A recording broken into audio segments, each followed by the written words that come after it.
ఒక రాజకీయ రంగు పులుముకుంది. ఖచ్చితంగా ప్రజా వ్యతిరేకత వచ్చినప్పుడు ప్రభుత్వం ఒక అడుగు వెనక్కేస్తుందేమో అనుకున్నాం. బట్ ఇక్కడ అది ప్రజా వ్యతిరేకత లాగా చూడట్లేదా? ప్రతిపక్షం చేసినటువంటి కుట్రకోణంగానే చూస్తున్నారా? రైతులు తిరగబడలేదా? రైతులు తిరగబడ్డది వాస్తవం కాదా? తెలిసి తెలియక ఎవరో రెచ్చగొడితే రైతులు తిరగబడ్డారా? సో వాళ్ళకు ఏదైతే మీరు ఒక అభిప్రాయ సేకరణకు పోయారో అక్కడే పెద్ద ఎత్తున నిరసన వచ్చింది కదా. మోరోవర్ అక్కడ ఫార్మాసిటీ కంపెనీ పెట్టాల్సినటువంటి అవసరం ఏముంది? ముందుగా ప్రేక్షకులకు ఛానల్లో ఉన్న సభ్యులందరికీ ధన్యవాదాలు. సహజంగా ప్రభుత్వం అన్నప్పుడు ప్రజా ఉపయోగార్థం పరిశ్రమలు సంక్షేమ కార్యక్రమాలు అనేటువంటిది తప్పదు, అది చేస్తూనే ఉంటుంది. మనకు పారిశ్రామిక విప్లవం వచ్చిన తర్వాత ఈ భారతదేశంలో అధునాతనంగా ఎంతో మార్పు జరిగింది. ఎంతోమందికి లక్షల మందికి ఉద్యోగాలు, కోట్ల మంది ప్రజలకు అన్ని సౌకర్యాలు అందినటువంటి పరిస్థితి. ఏ ప్రభుత్వం ఉన్నా తప్పని పరిస్థితి అది. గతంలో ఉన్నటువంటి బీఆర్ఎస్ ప్రభుత్వం కూడా అదే పనులు చేసింది. రైతుల పట్ల వాళ్ళ పట్ల వాళ్ళు చేసింది కూడా మనం అందరం చూస్తూనే ఉన్నాం. ఇక్కడ ప్రధానంగా బీఆర్ఎస్ పార్టీ ఇది చేసిందని అంటున్నారు. బట్ బీఆర్ఎస్ పార్టీ ఒక 16,000 ఎకరాలని తయారు చేసి పెట్టింది ఫార్మాసిటీ కోసం. సో అక్కడ మీరు ఫార్మా కంపెనీని, ఫార్మా ఇండస్ట్రీని డెవలప్ చేస్తే బాగుంటుందేమో. కొడంగల్ నియోజకవర్గంలో ఒక గ్రామంలో, ఒక తాండాలోకి వెళ్ళి అక్కడ ప్రజల మధ్యలో చిచ్చుపెట్టి అక్కడ వ్యవసాయ భూముల్ని ఆగం చేయాల్సినటువంటి పరిస్థితికి వచ్చింది. ఒకటి చూడండి, ఒక పారిశ్రామిక ఒక కేంద్రం ఏర్పడుతుందంటే ఆ ప్రాంత ప్రజలకు అందులో ఉద్యోగాలు, ఉపాధి, రకరకాల కోణాలు మనం ఆలోచించవచ్చు. ఆ కోణంలోనే గతంలో ఉన్నటువంటి వాళ్ళు సరైనటువంటి ప్రాతిపదికగా ఏర్పాటు చేయడంలో విఫలమైనారు. కాబట్టి అక్కడ ఉన్నటువంటి పరిస్థితులు కూడా చూసి కరెక్ట్ ప్రదేశం అనేది దాన్ని సెలెక్ట్ చేయడం జరిగింది. ఒకటి సరే,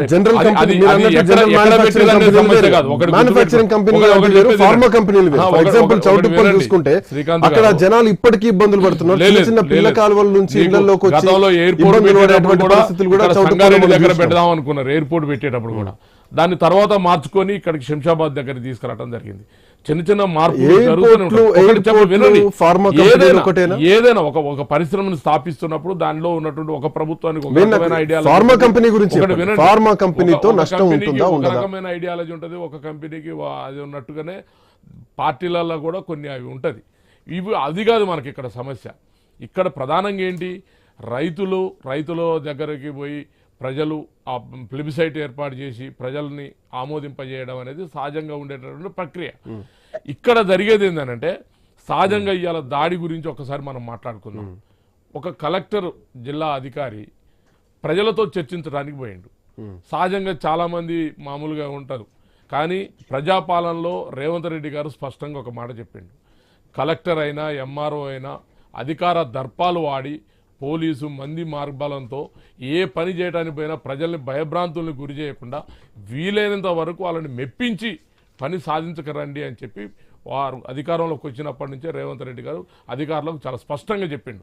గతంలో ఉన్న అధికారులాగా మొత్తం దూకుడు వ్యవహరించి ప్రజల్ని భయపెట్టొద్దు, భారీ భారీ కాన్వాయ్లతో భారీ పోలీసులతోటి ప్రజల్లోకి వెళ్ళి భయపెట్టొద్దు. అసలు విషయం వినట్లే. అసలు విషయం ఇక్కడ 3 రోజుల ముందు నుంచే రెక్కి నిర్వహించారు. 3 రోజుల ముందు నుంచే అంతా ప్రీ ప్లాన్ చేశారు. ఒక కృత్రిమ ఉద్యమాన్ని క్రియేట్ చేసింది బీఆర్ఎస్ పార్టీ నాయకత్వాన్ని మీరు మాట్లాడుతున్నారు ఈ రోజు. బట్ ఇంటెలిజెన్స్ వ్యవస్థ అనేది ఒకటి ఉంటుంది. ముఖ్యమంత్రి సొంత నియోజకవర్గం. సో ఆ నియోజకవర్గంలో ఒక ఫార్మా కంపెనీ వస్తుంది. ఇక్కడికి అధికారులు వెళ్తే ఏం జరగబోతోంది, సో ఎట్లాంటి యాక్టివిటీస్ ఉన్నాయి, ఇవన్నీ కూడా ముందు ఒక ఇంటెలిజెన్స్ విభాగం పనిచేయాలి కదా. ఉన్నది ఒకటి చెప్పేది వినండి. ఇప్పుడు అక్కడున్న రైతులందరూ పోయి తిరుగుబాటు చేయడానికో దానికోసం సిద్ధం కాలే. మీరు ఒకసారి చూడండి, అక్కడ ఏదైతే ఫార్మా ప్లెబిసైట్ ఏర్పాటు చేసినారో ఆ ప్రాంతంలో పోలీసులు ఉన్నారు, ప్రజలు ఉన్నారు. చర్చ జరుగుతున్నటువంటి క్రమంలో ఈ సురేష్ అనేటటువంటి వ్యక్తి ఇగో ఇక్కడికి పక్కకు రండి సార్, ఇక్కడ మాట్లాడదామని చెప్పి కలెక్టర్ గారిని మాట్లాడడానికి తీసుకుపోయి అక్కడ దాడికి ఒక రకమైనటువంటి కృత్రిమంగా జరిగినటువంటి అది. దీని వెనక మనం ఒకటే ఆలోచన చేయండి. ఆ సురేష్ అనేటటువంటి వ్యక్తి అక్కడ లోకల్గా ఉన్నటువంటి వ్యక్తి కాదు. అసలు లోకల్ ప్రజలకు ఎవరికి ఆ సురేష్ అనేటటువంటి వ్యక్తి తెలియదు. ఇక్కడ హైదరాబాద్లో ఉంటాడు. టీఆర్ఎస్ ఆఫీస్, బీఆర్ఎస్ ఆఫీస్ కేంద్రంగా పార్టీలో పనిచేసుకుంటూ ఉన్నటువంటి కార్యకర్త. అక్కడ ఉన్నటువంటి ఆడికి పోయిన తర్వాత నేను అక్కడ మీరు ఒకసారి చూడండి, పట్నం నరేందర్ రెడ్డి ఆ ఇష్యూ జరిగేటప్పుడు 42 సార్లు మాట్లాడుకున్నారు వాళ్ళు.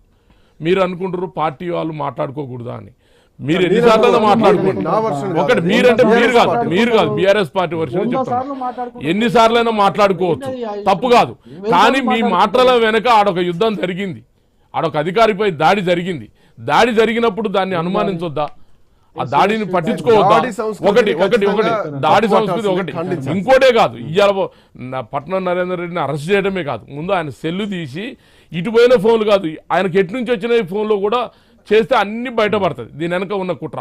ఇదంతా ఏం లేదండి. ఇక్కడ అక్కడ ఏ రైతైనా ఒకటి ఆలోచన చేయండి. నేను ప్రభుత్వానికి వ్యతిరేకంగా రాళ్ళేస్తానో కర్రలతో కొడితే నాకు న్యాయం జరుగుద్ది అనేది అది అసంభవం. రైతుకు తెలుసు ఆ విషయం, రైతులకు తెలుసు. కేవలం కొద్ది మంది అందులో జొరబడ్డం మనం చాలా వాటిలో చూస్తున్నాం. ఏదైనా పోరాటం జరుగుతున్నప్పుడు కొన్ని శక్తులు అల్ల జొరబడి రైతుల్ని అడ్డం పెట్టుకొని యుద్ధం చేసినటువంటి మనం గతంలో ఎన్నో చూసినాం. అటువంటి ఇక్కడ కూడా అదే బీఆర్ఎస్ అనేటటువంటి కొన్ని శక్తులు అల్ల జొరబడేసి ప్రజల మధ్య భావోద్వేగాలు. యాక్చువల్గా ప్రజలకు తెలుసు చట్టాలు ఉన్నాయి, అద్భుతంగా దానికి కావాల్సిన న్యాయం జరుగుతుంది, అక్కడ ఎటువంటి అభిప్రాయం లేదు. కావాలని రైతులను రెచ్చగొట్టింది బీఆర్ఎస్ పార్టీ. సో వాళ్ళను రెచ్చగొట్టి ఈ రోజు మీరు బీఆర్ఎస్ పార్టీ రాజకీయంగా ఏదో లబ్ధి చేకూర్చుకునే ప్రయత్నం చేస్తున్నారు. విపక్షాలు చేసేటువంటి వదంతులు నమ్మొద్దంటూ కూడా ఇప్పటికే డిప్యూటీ సీఎం కూడా క్లారిటీ ఇవ్వడం జరిగింది. So the point pharma companies గురించి జరగట్లేదు, ఇక్కడ రాజకీయం గురించి జరుగుతుంది అనేది నా పాయింట్.